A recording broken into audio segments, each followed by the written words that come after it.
certainly with this government, so much lawmaking and so much political action seems like it's about public relations, as opposed to being a genuine attempt to advance policy. I think there are many, many circumstances in which laws have been enacted in which there is little doubt that the lawyers in public service advise the government that this really is very unlikely to pass, charter review. Very unlikely.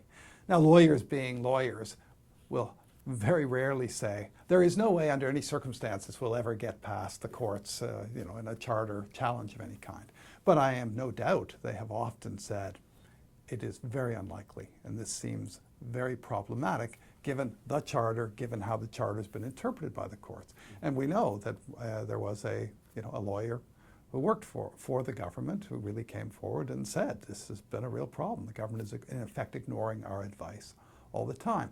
Now, there's two things that might explain that. I mean, one might be this government just doesn't kind of get it. It just is so partisan that it doesn't get the idea that the courts understand themselves as applying the law, and whatever they might feel about the merits of a particular policy or law, they understand their responsibility to determine whether that law is consistent or compatible with the charter as it's been interpreted over a number of years by other courts. Mm-hmm. That's one possibility. They just don't kind of get what courts do. The other possibility is they don't care, and they just know there's political capital to be gained. Either it gets through, then they've got whatever law they want through, or it doesn't, and they can just blame the courts for it, and they can create another villain within the system, because that's how things work. What you do is you create a kind of enemy of some kind, and if the courts are that, if the courts are, in this government's mind, constantly obstructing the public will, then they're to be criticized, and we need to work towards altering how the courts work. I can give you a really good example. Mm-hmm. I actually wrote an op-ed that appeared in the National Post, all papers, on this question. The Niqab case that's just come forward.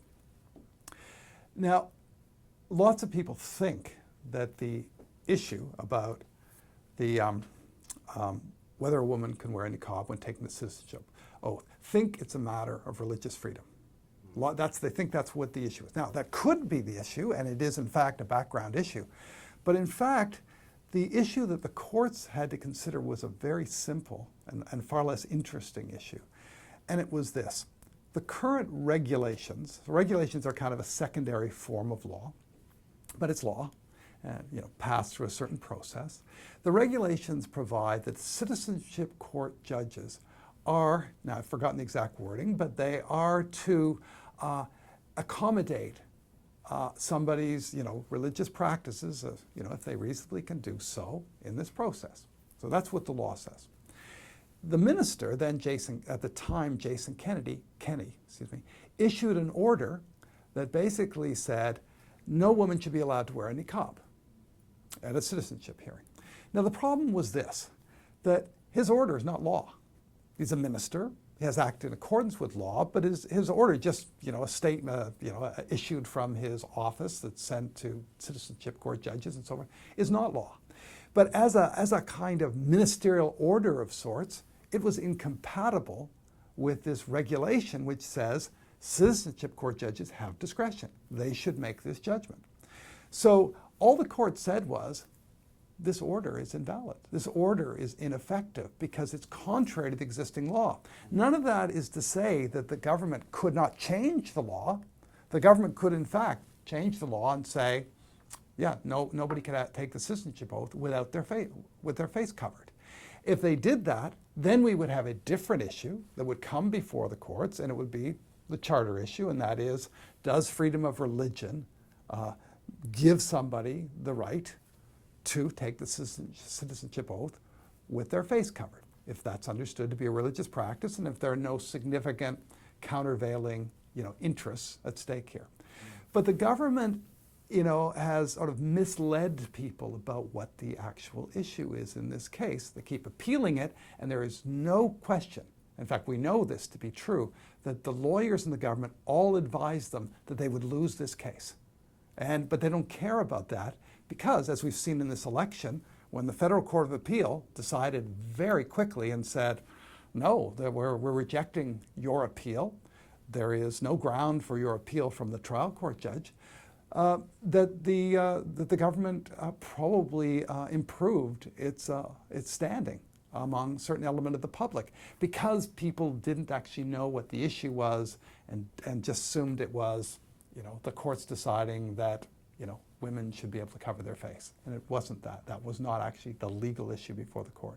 Mm-hmm. But the government benefits from misleading people in this fashion. But, I mean, that's basically what I was going to hit you back with, is that, we're in a situation where a standing government is gaining political capital by manipulating law and the justice system in our nation, and on a regular basis. That's really troublesome to me. It's deeply troubling. And I would add, in this particular case, and this may not be directly relevant to what you're interested in, there is no question that this government is benefiting from tapping into people's concern, their anxiety, their resentment, and their hatred of Muslims. Okay. And it's deeply troubling. And they're being successful. They don't have to win over a lot of people. They just have to win over a certain number. And there seems little doubt that their stance on their resistance initially, and it's ongoing really, to be receptive towards refugees from Syria and the language of security, and the process involves security checks. I mean, the Liberals and the NDP and everybody who says we should be bringing in more refugees doesn't dispute the importance and necessity of checking, issues that would relate to security. But that is really, in effect, code word for you should be afraid of Muslim terrorists.